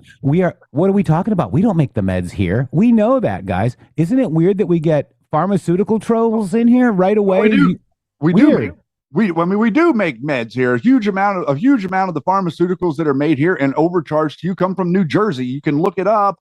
Go take your Google right now. Type in New Jersey pharmaceuticals. Yeah. See what you get. I used to do Bristol Myers Squibb's network. A huge amount of the research and globally. Maybe this is where people are confused. A huge amount of the research and development from these drug companies are in countries like Ukraine, as a matter of fact. I believe part of the reason we have to defend Ukraine is because all these pharmaceuticals have their dumb R&D labs over there. But as far as production of the medicine that you're taking, America produces a large amount of the prescription medication that you are taking that is being charged to you more than anybody else in the world. That was the point I was making. I think I'm correct about that. You are absolutely right. The point is we're paying 1,300% more than other countries. So we want favored drug pricing. I mean, we want the lowest. And I don't want China making my meds. Is that weird? No, that is absolutely perfectly. That's national security, isn't it? And the thing with China is they're making a lot of the antibiotics. They're making a lot of the vaccination products. They're making a bunch of this other stuff too. So it's not like 1 + 1 is 6. It's each thing is independent to its own topic. Absolutely. And we were derailed by med trolls, says our producer. We got derailed by med trolls. Yeah, look, I did Pfizer's network. I know where their plants are. We did their IP phones globally. I did Bristol Myers Squibb globally. You don't think I know about these med people? I don't know, man. We're being questioned by the med trolls. I love my med trolls. God bless you all. God bless you all. We love you guys. Thank you for the spark of conversation. Appreciate it. Keep them coming. Keep them coming. For people, not for corporations, and America will not become a nation of renters. We're not going to do that. That's why I have signed an executive order banning large institutional investors from buying single-family homes. It's just not fair to the public. They're not able to buy a house. And I'm calling on Congress to pass that ban into permanent law, and I think they will. One of the biggest barriers to saving for a down payment has been surging credit card debt. The profit margin for credit card companies now exceeds 50%, one of the biggest. And they charge Americans interest rates of 28%, 30%, 31%, 32%. Whatever happened to usury? So to help our citizens recover from the Biden disaster, all caused by this horrible precedent, I'm asking Congress to cap credit card interest rates at 10% for 1 year. And this will help millions of Americans save for a home. They have no idea they're paying 28%. They go out there a little late in their payment and they end up losing their house. It's terrible. To unleash innovation and savings and financing, I'm also working to ensure America remains the crypto capital of the world. And to that end, last year, I signed the landmark Genius Act into law. Now Congress is working very hard on crypto market structure legislation, Bitcoin, all of them, which I hope to sign very soon, unlocking new pathways for Americans to reach financial freedom. And I did it for two reasons. Number one, I thought it was politically good, and it was. I got tremendous political support. support. But more importantly, China wanted that market too. It's just like they want the AI. And we've got that market, I think, pretty well locked up. If I didn't do it, Biden was totally against it until before the election when they realized that, there were millions of people voting against him over crypto. And all of a sudden they loved it very much, but it was too late. They blew it. But it is politically popular, but it's much more importantly, we have to make it so that China doesn't get the hold of it. And once they have that hold, we're not going to be able to get it back. So I'm honored to have done it. Finally, I've instructed government-backed institutions to purchase up to $200 billion in mortgage bonds to bring down interest rates. And I'll be announcing a new Fed chairman in the not-too-distant future. I think he'll do a very good job. They gave away some of it. He did give that away. So we have something, got something, but somebody that's very respected. They're all respected. They're all great. Everyone that I interviewed is great. Everyone could do, I think, a fantastic job. Problem is they change once they get the job. They do. They're saying everything I want to hear, and then they get the job. They're locked in for 6 years. They get the job, and all of a sudden, let's raise rates a little bit. I call them, sir, we'd rather not talk about this. It's amazing how people change once they have the job. But it's too bad. Sort of disloyalty, but they got to do what they think is right. We have a terrible chairman right now. Jerome, too late Powell. He's always too late. You're too late. And he's very late with interest rates, except before the election. He was just fine for the other side. Because it's too late. We're going to have somebody that's great, and we hope he does the right job. Last week, the average Too late for rates. All right, I'm done. Resist. 30-year mortgage rate dropped below 6% for the first time in many years. Another major factor in driving up housing costs was the mass invasion of our borders. And I have to say one thing about housing, because nobody ever says this. I am very protective of people that already own a house, of which we have millions and millions and millions. And because we have had such a good run, the house values have gone up tremendously. And these people have become wealthy. They weren't wealthy. They become wealthy because of their house. And every time you make it more and more and more affordable for somebody to buy a house cheaply, you're actually hurting the value of those houses, obviously, because the one thing works in tandem with the other. And I don't want to do anything that's going to hurt the value of people that own a house who, for the first time in their lives, are walking around the streets of whatever city they're in, very proud that their house is worth $500,000, $600,000, $700,000. Now, if I want to really crush the housing market, I could do that so fast that people could buy houses, but you would destroy a lot of people that already have houses. In some cases, they've mortgaged their house, and the mortgage would be very low. And all of a sudden, the mortgage without any changes becomes very high, and they end up losing the house. I'm not going to hurt, and I speak with Scott, who's doing a fantastic job, and Howard, who's doing a fantastic job, and all of my people. And I always say, look, I can crush the hell out of the market. We can drop interest rates to a level, and that's one thing we do want to do. That's natural. That's good for everybody. The dropping of the interest rates, we should be paying a much lower interest rate than we are. We should be paying the lowest interest rate of any country in the world, because without the United States, you don't have a country. I mean, I had a case with Switzerland. We happened to be in Switzerland. Maybe I'll give you a quick story. But they were paying nothing. They make beautiful watches, great watches, Rolex, all of them. They were paying nothing to the United States when they sent their product in. And we had a $41 billion deficit. $41 billion with this beautiful place. Flew over it, isn't it nice? So I said, let's put a 30% tariff on them so that we get back some of it, not all of it at all. We still have a deficit, big deficit. We had 41 million. That's a big deficit. And I said, let's put a tariff on. Different tariffs, different places. You're all party to them. In some cases, victims to them. But in the end, it's a fair thing. And most of you realize that. But we put a 30% tariff on Switzerland, and all hell broke loose. They were calling I mean, like you wouldn't believe. And I know so many people from Switzerland, incredible place, incredible, brilliant place. But I didn't realize that they're only good because of us. And there's so many other examples. I mean, us, probably other places, but a majority of the money they make is because of us, because we never charged them anything. So they come in, they sell their watches, no tariffs, no nothing. They walk away, they make $41 billion on just us. So I said, no, we can't do that. So I'm going to bring it up. I still would have a deficit pretty substantial, but I brought it up to 30%. And I guess Prime Minister, I don't think President, I think Prime Minister called a woman, and she was very repetitive.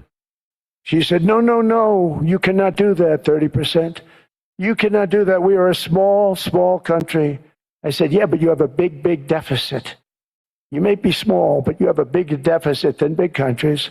He said, no, no, no, please, you cannot do it. Kept saying the same thing over and over. We are a small country.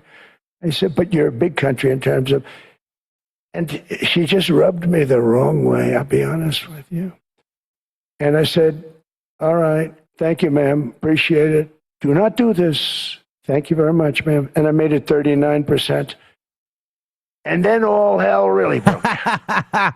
And wow. I was paid visits by everybody. Rolex came to see me. They all came to see me. Oh, no. And I realized, and I reduced it, because I don't want to hurt people. I don't want to hurt them.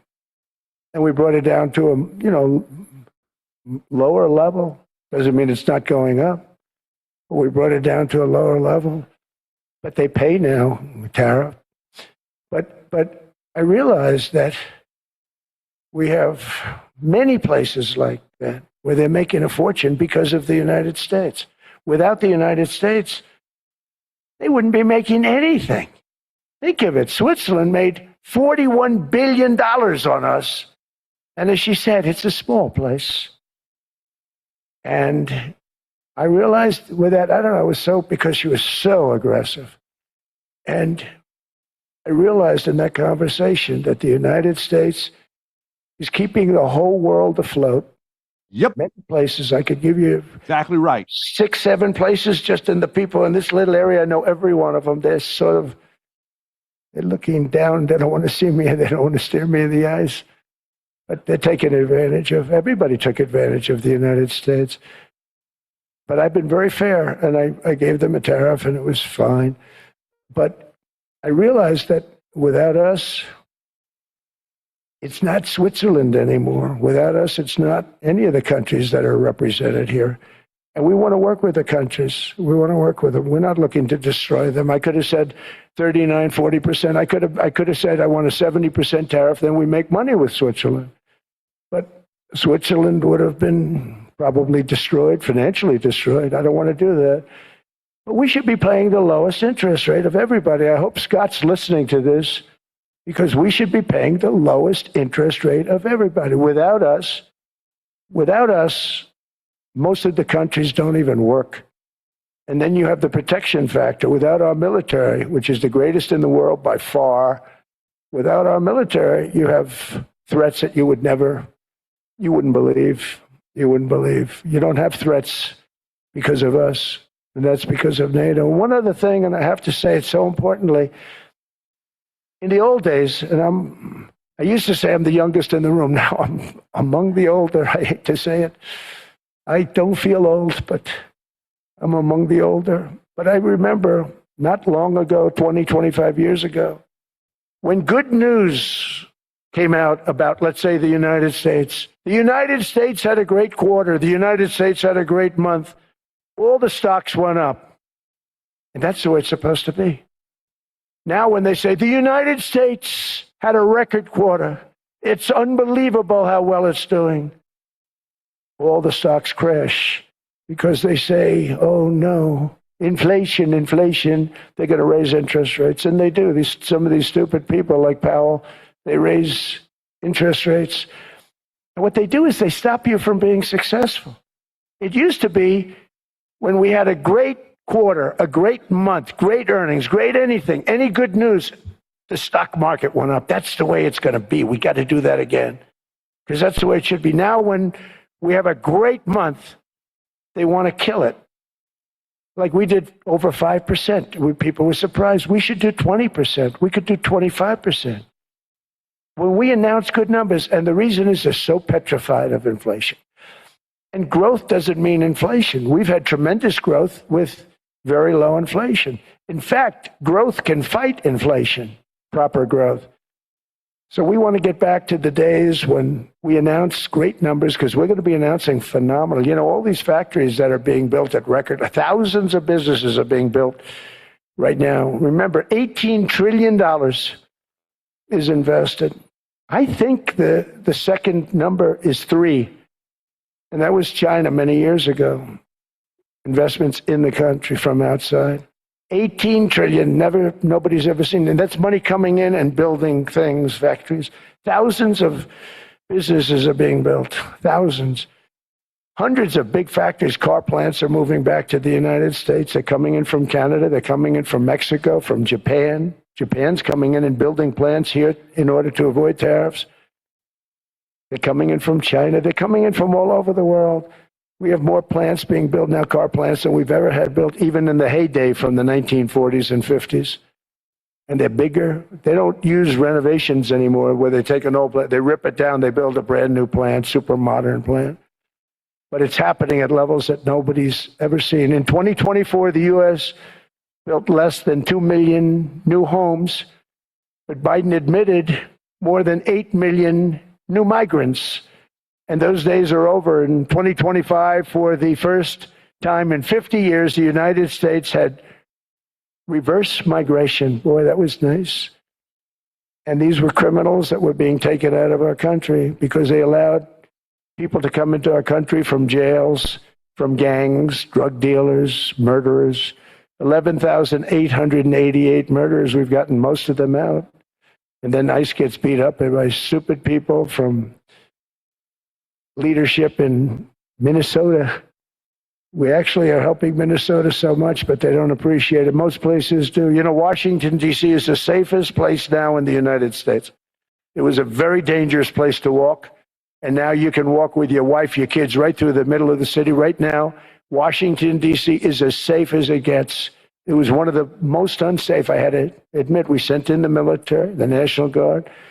Within 2 months, it was great. Within 3 months, it's like a really great place and a safe place and a beautiful place. It's even been cleaned up. The graffiti's gone. The fences are gone. We don't have to worry about fences anymore. All of the places, the grasses are cut and replaced with new grass in many cases. It's all going to happen in the spring. But Washington and D.C. is beautiful again, and it's safe. New restaurants are opening up. They were all closing. Now you can't get into a restaurant. Restaurants in Washington, D.C. are all opening. Memphis also, Memphis, Tennessee, New Orleans, Louisiana. We're there for 3 weeks. We've cut the crime down by 64%. Within another month, we'll have virtually no crime there. We can do that all over. We're going to help the people in California. We want to have no crime. I know Gavin was here. I used to get along so great with Gavin when I was president. Gavin's a good guy. And we're going to, if he needed it, I would do it in a heartbeat. I'd love to see. We did help them a lot in Los Angeles, a lot with the early in my term when they had some problems. But we would love to do it. I will say this, if I were a Democrat governor or whatever, I would call up Trump. I'd say, come on in, make us look good. Because we're cutting crime down to nothing. And we're taking people out, career criminals who are only going to do bad things, and we're bringing them back to their countries. But where we've done it has been amazing. And we have a capacity to do it at much greater levels. We're cutting illegal aliens off welfare and other government benefits. And I have directed that starting immediately, there will be no more payments to sanctuary cities because they are really just sanctuaries for criminals. They're really protecting criminals. And those are the ones we have to get out of the country. Murderers, drug dealers, the mentally insane. They emptied their mental institutions into the United States.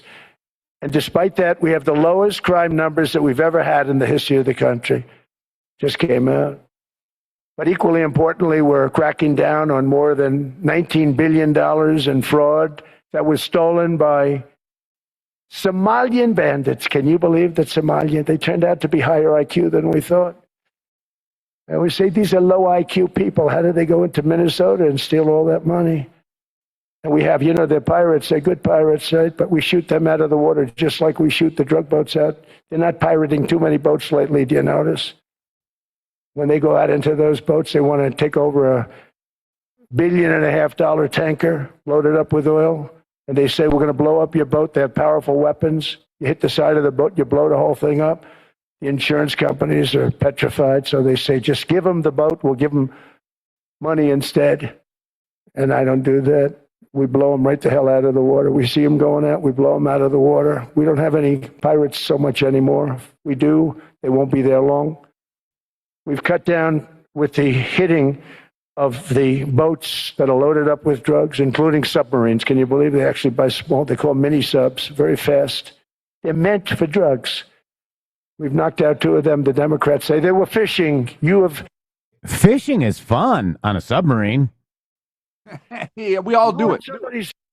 We all do it. I mean, you go underneath, you open the window, and you just throw your rod out there, Shady. Fishing is fun on a submarine. I remember doing it as a kid. We would all go to the coast to go submarine fishing. Yeah, me too. It was great.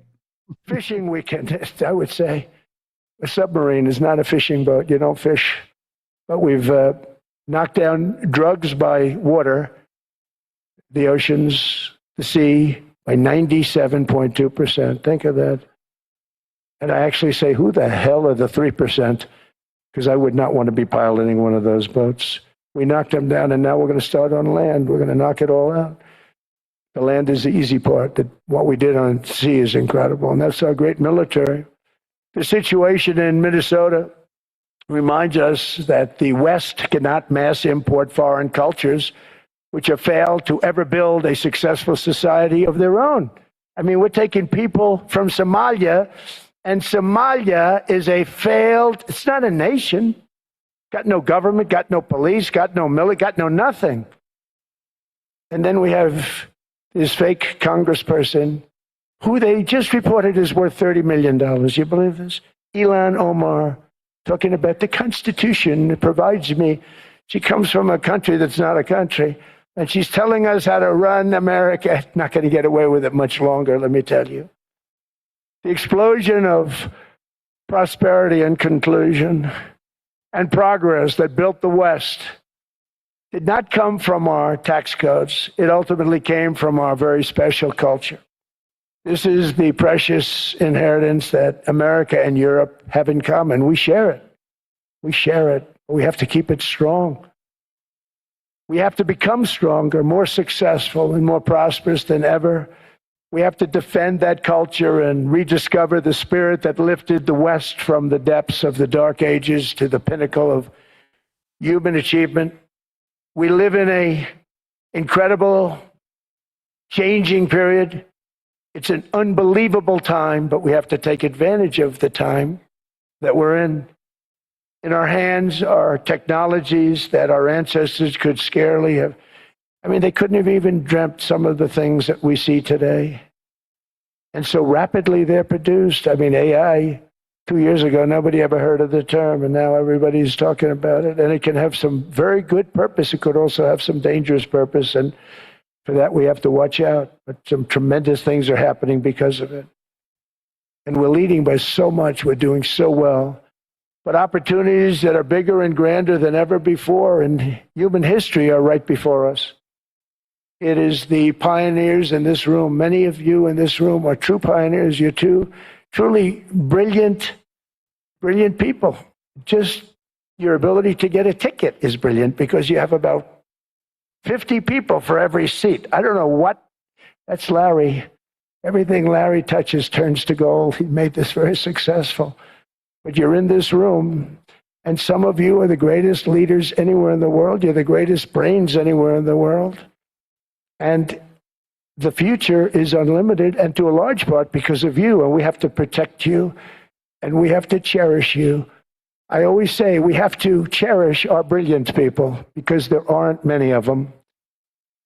So together with confidence, boldness, and persistence, let us lift up our people, grow our economies, defend our shared destiny, and build a future for our citizens that is more ambitious, more exciting, more inspiring, and greater than the world has ever seen.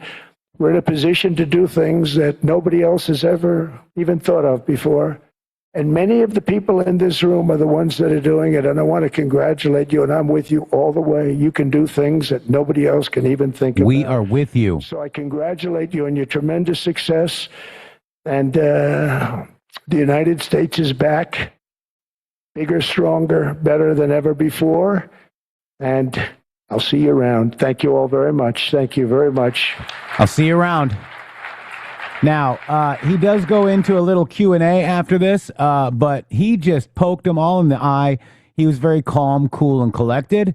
There's people saying, oh, he sounds terrible. He doesn't sound terrible. He sounds like he's giving a speech. It's not a rally speech, but he's being very serious to these people. And he explained to the whole world, the World Economic Forum, the whole world is watching, guys, what is happening here in America. He is actually bringing the government back to you, the people, not to those brilliant people that were making so much money on screwing America. And now we've got the tariffs. I mean, Shady, this speech was epic. There's so many little points to discuss. You know what a big part of this is if any people in Europe that are people of Europe are watching this, what they're seeing is a counter message to everything that they're fed. You guys, like, in the EU and those countries, they don't have like a double news where they're like, you know, these guys are saying this and those guys are saying that. It's all liberal propaganda 24/7, wall to wall. They have no back and forth whatsoever, no real debate. It's all basically like globalist agenda, globalist agenda, globalist agenda. So as far as the people are concerned in these European countries, if they're listening to what he's saying right there, they're sitting there and their brains are starting to like melt and run out of their ears a little bit, because they're hearing things that they've never heard before, and they don't understand these things about what America is doing. And effectively, none of them have been taught properly in school about what America really even is to begin with. They're taught that we're occupiers, that we're colonizers, that we're slaveholders, just like the Democrats are reacting to here within America. Well, that's how these people are weaponized, and also the people in South America are weaponized this way. Yeah. So it's very interesting to hear him talking directly to those people. You can hear he talks over the people in the room and out to the people in the world. Yeah, absolutely. He's talking directly to the world, Shady Groove. That's what I think. And the world is watching. And the world is actually paying attention for a change, right? Like 2 years ago, the world wasn't paying attention to anything. When you wield the power that the Constitution gave the executive branch, for example, doing business with foreign countries, okay, and solving intrastate issues, okay, and our border. That is the executive branch's mission. So President Trump is actually executing the executive branch perfectly, Shady Groove, and he's wielding tariffs that made Washington, D.C. what it is today before they started taking your money via income tax. So effectively, the conclusion is that Donald Trump's ability to fix problems is the problem. Wow. That's what causes the TDS, you see, because the people that make the problems are very concerned about their problems being problems, because if you take away my problem, my concern, my virtue signal, my ability to scream and yell and pull my hair out and light it on fire on television goes away, you see. So him fixing problems is the problem. Okay, Shady, we can finally start the show. Jabo64 finally made it. Happy Wednesday. Okay, welcome to the MG show. I'm almost out of here. I mean, we've been waiting for Jabo. We sat here the whole time, and there was dead air, and now he's animated. Well, I mean, we talked here and there, but just waiting for Jabo. It's Trump Day, and he's not here yet. Trump Day. Great Trump Day.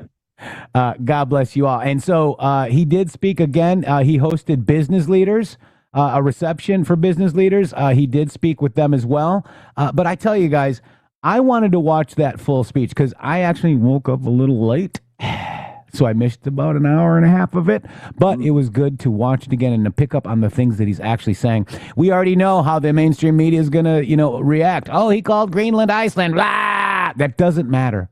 That is irrelevant in the scope of things, guys. And, Greenland is a block of ice. So we already know how the mainstream media is going to take them. The mainstream media is dead. He called them out at Davos, Shady. Well, that's exactly. Well, again, just like he did at the UN, right? Every single time. Do you see what he's really doing? Is he's trying to put a spine in you? He's trying to put a spine in every American to say, listen, now you've been taught this weak, jelly spined talking points where you never stand for anything, you fall for everything. We're tired of this. We can literally assert who it is that we are inside the conversation that these people are having to try to distract you. You can, within a conversation where someone's trying to distract you, drag them back to the conversation. And that's effectively what we're doing here on the show. That's why we say we're not psyopable. You're not unpsyopable, because we drag you back. They're trying to get away from you, and you drag them back, and you put the post in the ground, and you tie them up to it. You don't let them away from it. That's who all these fools are. I mean, do you want China making your drugs? Nope. Do you want China selling you everything that breaks in 2 days? I mean, guys, we need to make our stuff here. It's not rocket science, guys. We make our stuff here. People get jobs. I mean, and then those people that get the jobs work in a factory, make a product that other Americans can buy. Another guy works in another factory. He works at a broom factory, and that broom factory employer can work at the television factory employer. He can buy that TV, and that TV guy can buy the broom. It's just the way we work, guys. And that's how America was set up, okay? To be self-funding, self-efficient. My pet peeve is can openers. We can make them here. I'm telling you, man, I am so sick to death and tired. Like whenever I was a kid, the can opener weighed about 4 pounds. I still got my can opener from when I was a kid. You go buy one now, it won't open 10 cans. You get the 10th can, and it literally completely doesn't work. Like, can we make American can openers again, so I don't have to pull out the little Boy Scout tool to get the can opener open? Don't be pulling out your Boy Scout tool in front of everybody. That Boy Shady. Scout tool. Oh my God! You devolve the conversation immediately. I'm trying to sit here and get somebody inspired to make can openers, and you're making fun of me, man. You gotta love it. All right, so let's. I just can't help myself sometimes, Shady. Well, I think that's why we work good together. Yeah. So arrests are coming. I want you to listen to this. This is Kristi Noem. This is in regards to Minnesota. Check it out. And that pastor really did a remarkable thing there, trying to protect his parishioners. And even the parishioners, I imagine, have felt and feel intimidated. And they did. And there's going to be arrests in the next several hours, Greta. There will be arrests tied to that.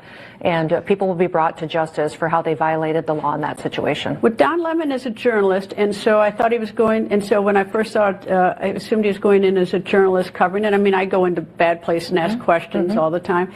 But when his comment about the white supremacy all of a sudden made me think, well, maybe he wasn't there as a journalist. Yeah, well, Greta, not only that comment, but the fact that ahead of time, before this even happened, he said that he'd conducted some surveillance before they went into this church. He identified individuals that were going in with him that were activists in the work that they'd done in the past. The fact that this entire situation was then posted on the Black Lives Matter website, all of that is something that they're going to be responsible for. Well, and that pastor really did a remarkable. So arrests will come, guys. Don't worry. And we got to go through the phases, right? I mean, this is the justice. You got to get the chart. And look at. We were talking earlier, Shady, about all of these lawyers that work for the DOJ, and many of them quit because they got the TDS, and many of them in the public world cannot support anybody Trump, because that's why you get disbarred, you get attacked, you get canceled. Can you imagine the caseload that the DOJ and their attorneys have in all states right now? As these people pass around this meme on the internet that says 0 arrests, 0 things done, 0, 0, 0, 65,000 arrests. So you think about, or 67,000 Cash announced yesterday, 67,000 people that they've arrested, which is a 200% increase in a normal year. In other words, in a normal year, around 20-some thousand people will get arrested by the FBI. This year, it's been 67,000. Each one of those has a case. Each one of those has to be tended to, not to mention what we were discussing this morning. Like you said, every day there's another group of idiots that do something like try to attack an ice removal, or they run into a church. There was 20 or 30 of those people that are going to have to be dealt with. Each of those things is a new case. This is part of the way that they're fighting us. You see, they're using the media to throw bodies into the judicial system so that the people that are actually trying to get the criminals can't get past the people they keep throwing at them every day to get to the people that you probably want them to get to. That's right. Let's see. Is this live? Let's see. Let's just. Are we live? Comer, Yeah, you we're still live. No, let's just check into this because we did talk about this for a minute, but let's talk about the Clinton subpoena stuff with Mr. Comer. Let's just play a little bit of it because we do have it in the title. I want to show you that they are going after subpoena, contempt charges for Bill and Hillary Clinton, Shady Groove. That is true. So let's just listen to the opening remarks from Jim Comer, Chairman Comer. Is this thing on? Are we live? Are we live? Are we live? Where's that call you? That's it. Hello? Hello? Who's under my table?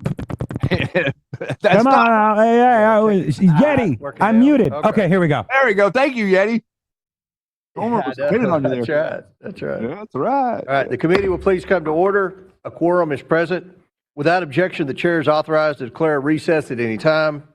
Pursuant to Committee Rule 5B and House Rule 11, Clause 2, the chair may postpone further proceedings today on the question of approving any measure or matter or adopting an amendment on which a recorded vote or the yeas and nays are ordered.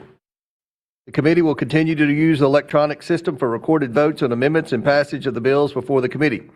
Of course, should any technical issues arise, which I do not anticipate, we will immediately transition to traditional roll call votes. Any procedural or motion-related votes during today's markup will be dispensed with by a traditional roll call vote. Now, pursuant to notice, I call up a report containing a resolution recommending that the House of Representatives find former President William J. Clinton in contempt of Congress for refusal to comply with a duly issued subpoena issued by this committee. The clerk will report the report, which has been distributed in advance. A report containing a House resolution recommending that the House of Representatives find former President William J. Clinton in contempt of Congress for refusal to comply with a duly issued subpoena issued by the Committee on Oversight and Government Reform. I ask unanimous consent that the report be considered as read and open for amendment at any point. Without objection, so ordered. The chair recognizes himself to offer an amendment in the nature of a substitute. The clerk will please report the amendment. An amendment in the nature of a substitute to the contempt report is offered by Mr. Comer of Kentucky. Without objection, the amendment is considered as read, and the substitute will be considered in its original text for the purposes of further amendment. I now recognize myself for 5 minutes for a statement on the report. Today, the House Committee on Oversight and Government Reform meets to advance 2 resolutions recommending that the House of Representatives find former President Bill Clinton and former Secretary of State Hillary Clinton in contempt of Congress for refusing to comply with duly issued subpoenas. The committee does not take this action lightly, but subpoenas are not mere suggestions. They carry the force of law and require compliance. Former President Clinton and Secretary Clinton were legally required to appear for depositions before this committee. They refused. As Democrat Ranking Member Garcia stated, and I quote, "Defying a congressional subpoena is highly illegal," end quote. He also stated, and I quote, "No one is above the law." Actions have consequences. 6 months ago, Republicans and Democrats on the House Oversight Committee's Federal Law Enforcement Subcommittee unanimously approved deposition subpoenas for the Clintons by voice vote as part of our investigation into the federal government's handling of the Jeffrey Epstein and Ghislaine Maxwell criminal cases. More than 5 months ago, I issued those bipartisan subpoenas. The Clintons' testimony is critical to understanding Epstein's sex trafficking network and the ways he sought to curry favor and influence to shield himself from scrutiny. Their testimony may also inform how Congress can strengthen laws to better combat human trafficking. Since issuing the subpoenas, this committee has acted in good faith. We've offered flexibility on scheduling. The response we received was not cooperation, but defiance, marked by repeated delays, excuses, and obstruction. The Clintons claim they have been treated unfairly because this committee accepted written statements under penalty of perjury from former U.S. Attorneys General Holder, Lynch, Sessions, and Garland, as well as former FBI Director Comey. Those written statements were accepted because none of those officials recalled information relevant to the Epstein investigation, nor did they have personal relationships with Epstein. By contrast, the committee required in-person testimony from former U.S. Attorney General Barr and former U.S. Secretary of Labor and U.S. Attorney Acosta, both Republicans, because they possessed information directly relevant to the investigation. The Clintons are in a fundamentally different category. They had documented relationships with Epstein and Maxwell, evidenced by numerous photographs, flight log records, wedding invitations, and other materials. But Trump! Some of these photos can be seen here. Trump! We repeatedly informed the Clintons' attorney. All right. So, Shady, we're up on the hour. We did some overtime yesterday. God love you guys. Thank you so much. Real quick, Shady, let me see if I can. Oh, no, it went away. Let me just double check. One more time. Oh, it went away. Weird. The kids' That's our guide. time. The kids' guide. Yeah. Um, All right. Anyways, guys, thank you for your support of the MG Show. We really appreciate it. There's other ways you can support Real MG Show on Cash App, Real MG Show on PayPal. Also, the Rumble Wallet, guys, amazing. Get the Rumble Wallet on your phone if you can. And what else, Shady Grove? We got donate, mg.show, not .com, mg.show/donate, givesendgo.com. givesendgo.com/help-mg-show. And that's it for us today, Shady Groove. Say your goodbyes while I figure out how the heck we're getting out of here. Well, I'd like to say thank you, number one, for all of the different ways that you just mentioned that people are supporting us, each and every one of you that feel like that you are compelled to help us with what we're doing here. We thank you greatly, immensely. And by the way, I'd just like to mention, you're watching the stuff there with Comer, and we've spent the last decade, as we've gotten to know each other, watching this absolute unbelievable contention between the right and the left, and they're coming at each other, and nobody ever agrees on anything. The interesting thing about these subpoenas that were rejected by the Clintons is this is a bipartisan effort by the Congress. One of the few things in 2025 that they agreed on was this bill to bring Bill and Hillary in for their hearings to get some answers to a lot of these questions is a bipartisan action that they're ignoring. That subpoena. So this is showing and the turn partisan in this hearing. It's at least showing at least some of the Democrats who voted for this, who wanted this, how they are resisting and effectively demonstrating that the Clintons are, in fact, in their minds, above the law. Above the law. Shady, I'm going to play Trust the Plan, Trust Trump, right? From the U.S. Department of Labor, because Alex Jones apparently is upset that Trump and his administration keeps giving nods to the Q people, Shady. He's pandering to the Q people. He literally said that Donald Trump is pandering to the Q people. Donald Trump is Q plus. Donald Trump initiated Q. We are following Donald Trump. You are irrelevant, sir. Thank you for your attention to this matter. Mossad, controlled ops, guys. Thank you, you dividing piece of crap. Alex, what do you have to say? Apologize for that. Yeah, you better. Let's go. Your seat on the straight and narrow, buddy. See you guys tomorrow. Shady, thank you. Yeti, thank you. All of our donors, thank you so much. God bless you all. What is at stake? Who has control? Surprise witness rising. Logic takes its toll. Emotions weaponized, plans inserted deep. Logic exposes truth, no secrets left to keep. The snowball's rolling, no stopping it now. D5 avalanche coming, hear the thunder somehow.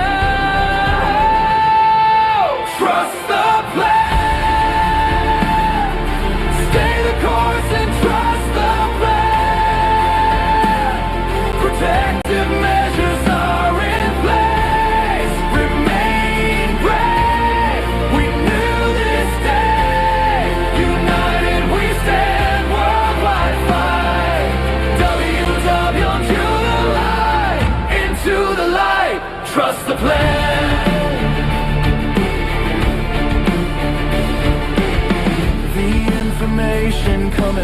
intensify resolve. Pure evil exposed, watch the corrupt dissolve. Hussein's abuse of power, domestic and foreign hands. The Great Awakening spreading across the lands. Conspiracy no more, we fight, we win. God bless the patriots, let the storm begin. Trust the plan, stay the course and trust the plan. Protective measures are in place, remain brave. We knew this day, united we stand, worldwide fight. WWGA, into the light, trust the plan. The swamp is being drained, resignations flow. Insurance policy exposed, their panic starts to show. They never thought she would lose, careless blind, no such agency watching, nothing left behind. April showers bring the pain, Iron Eagle soaring, breaking every chain. Shout out MG, show Matrix and Shady Crew, dropping red pills daily, waking me and you. MG music on the beat, anthems firing loud, locked and loaded, standing tall and proud. You cannot imagine the size of this.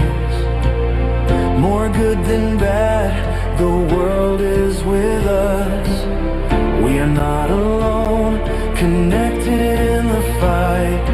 Patriots unite, we own the night. Future proofs past, history books will show. The message is ready now, the whole world knows.